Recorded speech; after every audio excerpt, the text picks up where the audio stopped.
BDT İnsan Hakları Ali Komissari İşxanasının Şərqi Türkistan haqidagi dokulatı e'lon qilinganligiga dal 1 yil bo'lganligi har qaysi taratqularda kuchli kun tartibga kelayotgan bo'lib, 6 sentabr xalqarodagi nufuzli kanallardan Al Jazeera kanalida bu haqda bir suhbat o'tkazildi va Uyg'ur bilan Xitoy munoziralashdi.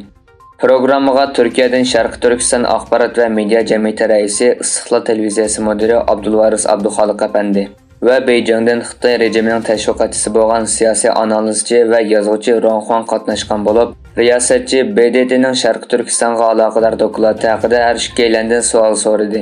Abdulvaris apandi Birlashgan Davlatlar Tashkilotining sobiq inson haqlari oliy komissari Michelle Bacheletning bultur 31 avgust vazifa o'tash muddati to'shqan oxirgi paytlarda Şərqi Turkistonga aloqador e'lon qilgan doklatda tilga olinganlar Xitoyning jinoyatlarining hali ham davom qilayotganligini, afsuski xalqaro kechirim tashkiloti tilga olgandek Xitoyning mazkur jinoyatlariga qarshi har qaysi davlat va tashkilotlarning inkosining yo'q deyarlik ekanligini bildirdi.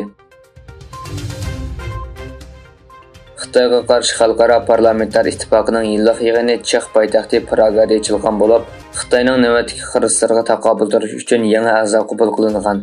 Yilda bir o'tkaziladigan mazkur boshliqlar yig'inida Filippin, Keniya va Paragvayning parlament a'zolari xalqaro parlamentar ittifoqining a'zoligiga qabul qilingan.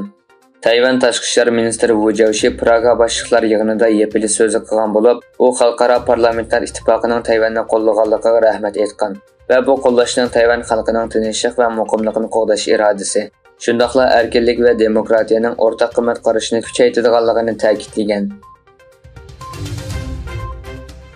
Zimiston to'rining 4 sentabrdagi xabarda bildirilishicha, Xitoyning Şərqi Turkistondagi Uyg'ur qatorliq turkiy millatlarga qaratgan irqiy qirg'inchilik jinoyati xalqaro kun tartibida turayotgan bir paytda Xi Jinping 26 avgust Urumchini ziyorat qilgan bo'lib, bir necha kun o'tgandan keyin Xitoy Kompartiyasi siyosiy qonun komitetining sekretari Chen Wenchangning Gansuda qilgan so'zlari diqqat qo'zg'agan.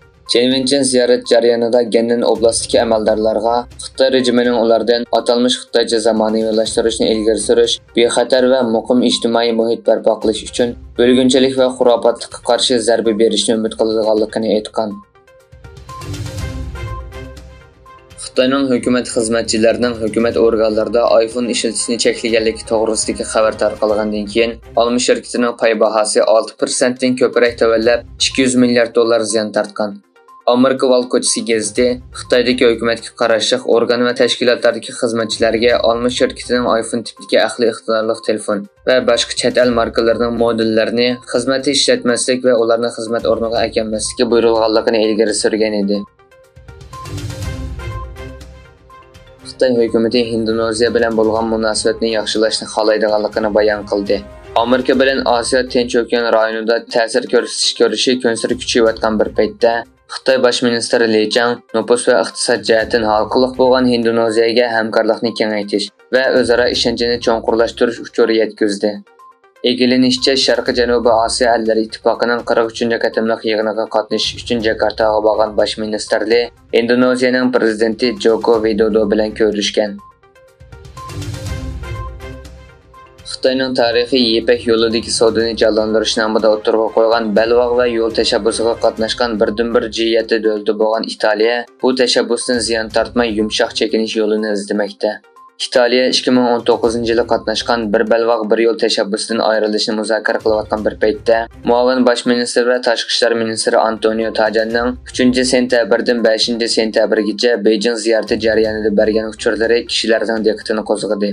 Tajani ziyoratdan ilgari Italiya Ipak yo'li tashabbusidan kutganiga erishmaganligini o'tirg'a qo'ygan bo'lib, Beijingda bu bizning kuchaygan hamkorligimizning yangi davri degan. Bugun Marokashda yuz bergan 7 bal yer tevrashda dastlabki mo'ljallarga qaraganda 820 odam hayotidan ayrilgan. Marokash davlatlik geofizika instituti Marokash yuz bergan yer tevrashning 100 yildan buyon davlat tarixidagi eng chong yer tevrash ekanligini e'lon qildi.